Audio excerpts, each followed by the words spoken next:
How is it justifiable, ethical, and indeed moral to have books in our elementary, middle schools, and high schools with words so offensive that they are prohibited to be spoken in a public meeting? We're not allowed to read the books that are currently in our children's libraries because it's obscene, but you voted to put those books back on the shelves. And the books are so bad, Miss Pippin wasn't even allowed to read them in a public meeting. Every time she tried, it was stopped. So you can't say that it's good for students, but not good to read in a public meeting. I would guess most of us in this room stood and pledged our allegiance to the American flag. One nation, only one, and under God. We don't divide people by their color of their skin, and we recognize one God, one higher power. I'm speaking to you today as a concerned citizen and urge you to listen to parents in this county that are requesting a review of certain books in our schools. Children or minors under the age of 18 are not allowed to purchase cigarettes, liquor, Playboy or Hustler magazines in our local stores, or walk into a XXX theater unchecked and watch a movie. However, there is currently in our school libraries, which I have seen and read, that have quite explicit sexual language and illustrations in them. I recently also learned that the school board does not allow the reading of passages from these books in these public meetings, dubbing them as obscene. Truly, I was surprised at this, and it is the reason that prompted me to speak up today. How is it justifiable, ethical, and indeed moral to have books in our elementary, middle schools, and high schools with words so offensive that they are prohibited to be spoken in a public meeting? Would you say the same thing about the pictures that appear, the illustrations that appear in some of these books if I show them to you? Would you be offended and ask me to put them away and keep them hidden? Then why do we have them available for underage children to view? What happened to protecting our children's innocence? In conclusion, I have 3 simple points. Number 1, I urge you to listen to the parents here trying to do the right thing in protecting their children from topics that are too adult-like and mature for their age. It is their right as parents to protect their children from words and pictures that they are not yet mature enough to process. Number 2, I want to express my support for this board's policy and procedures regarding these books and urge all of you on the board to please support it, but more importantly, to deliver on it. I thank you all in advance, as I am assuming that you will all do the right thing and remove books from our school libraries that include mature sexualized content. These books should be vetted and reviewed and removed. And last, I urge you to edit the citizen input guidelines so that parents and the community may have meaningful and fruitful discussions on this topic. Nothing is accomplished by putting our heads in the sand so that you don't have to see what is happening. Thank you for listening. I wanted to speak today on the DeSantis hit list or target list. I don't like that the media is calling it that, and DeSantis didn't call it that. We're holding our elected officials accountable. You represent the community. And if you're not protecting children and putting children and families in the best interest by parental rights and children, you're not doing your job. And you see all the news outlets here, I'm sure you're getting lots of calls.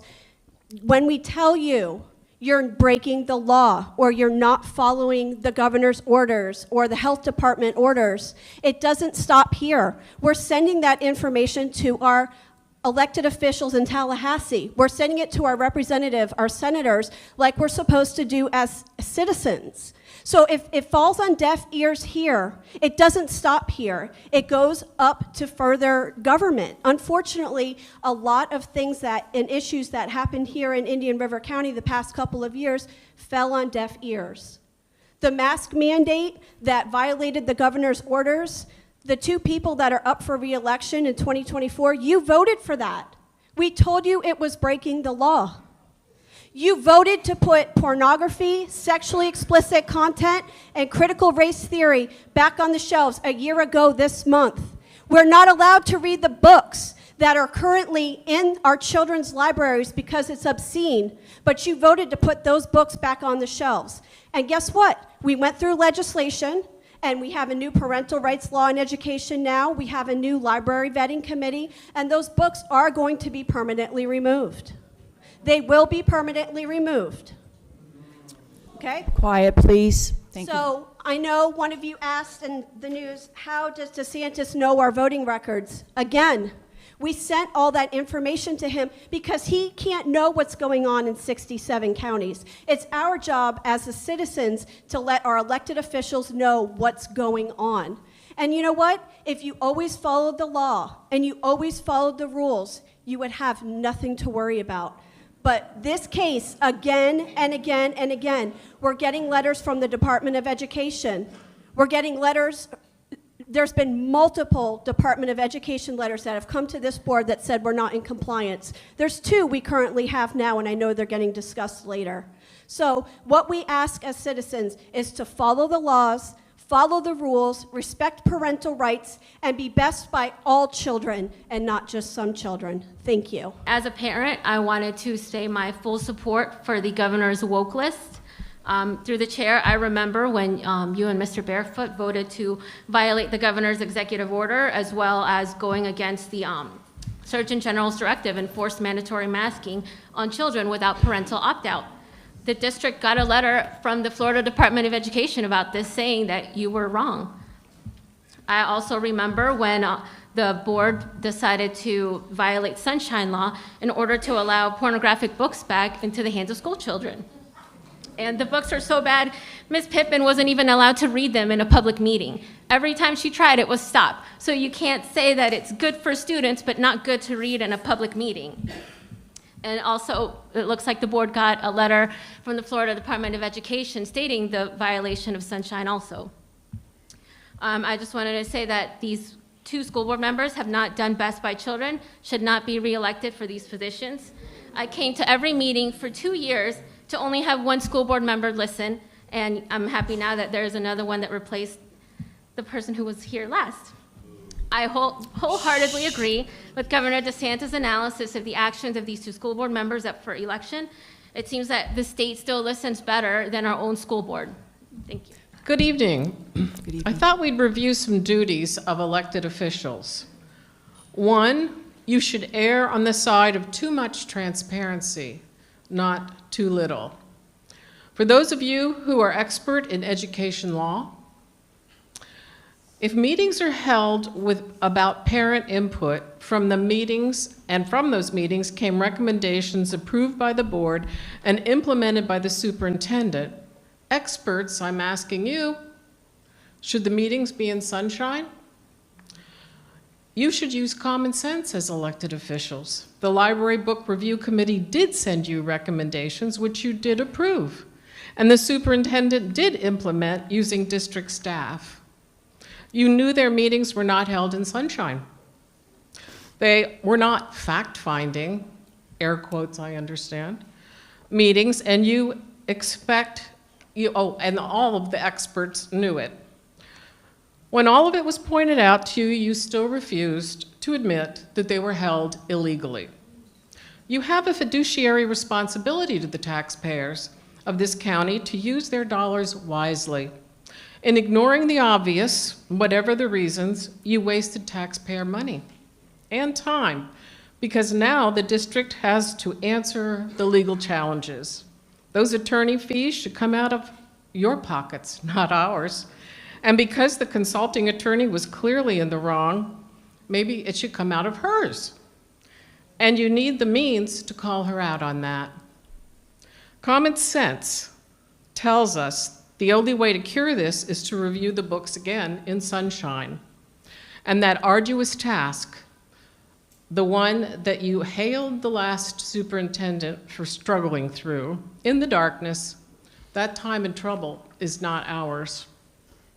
I have to add for the record that I've read a couple of things lately.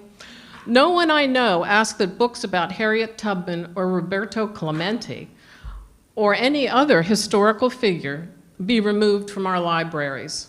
In fact, we want kids to be taught all of our history, particularly about those people of color who struggled, who were courageous, who studied, and who achieved. No one wants to divide us except those with an agenda. Lastly, I would guess most of us in this room stood and pledged our allegiance to the American flag. one nation, only one, and under God. We don't divide people by their color of their skin, and we recognize one God, one higher power. And when we all get back to those premises, our kids will not suffer, and we ask God to help us. Thank you. Tonight I'm bringing to your attention a book located in Erie Elementary's library. It's called It Feels Good to Be Yourself, a book about gender identity.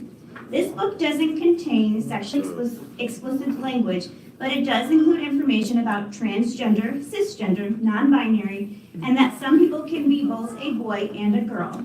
When you look up this book on Erie's online catalog, it doesn't say that this book needs parental consent or that this book is in the media clerk's office.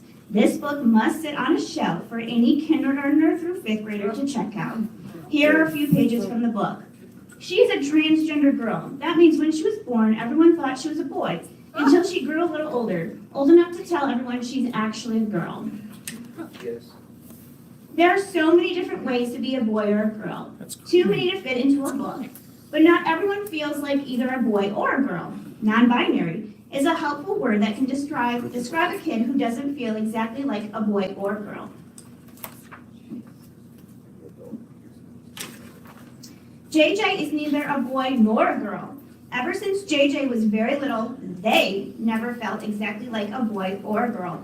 They just felt like himself. This is JJ's gender identity.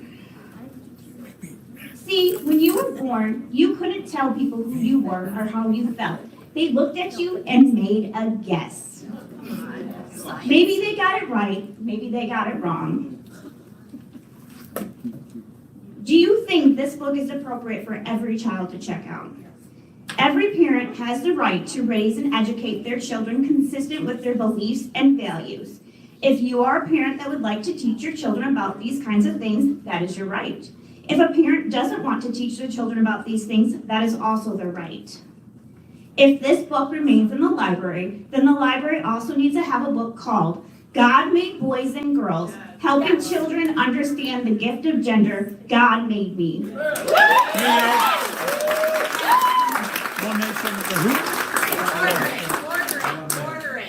We have to listen to all parents, right? Here's a small passage from the website The American Spectator. Most kindergartners don't know how to read, tie their shoes, or recite their home ec. But instead of teaching the academic basics, schools are now actively promoting identity confusion, emotional harm, and insecurity, negative impacts that last a lifetime. It's no wonder that a child and adolescent's mental health issues are on a steep rise when students are taught to question their own identity and select from an ever-growing list of confusing options. I have a master's degree in early childhood development. I taught kindergarten for 6 years and first grade for 1 year. Young minds are impressionable. What does this mean? Children are easily influenced by other people. Yes. My last comment tonight to the board. I would love to know why during From and By the Board, the majority of you sit there and say nothing about these books. Yeah. I have heard that some of you don't support these books being in our schools. I've also heard that some of you are not fans of the union, yet you have nothing to say. Do you know the impact that it would have even if you said, I don't support these books being in our school, but there's a procedure that needs to be followed? Besides Robert, not a single board member has publicly stated that these books are not age appropriate. I'm almost done. Have the courage to be disliked.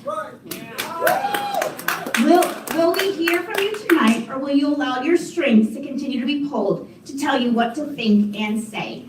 Yeah.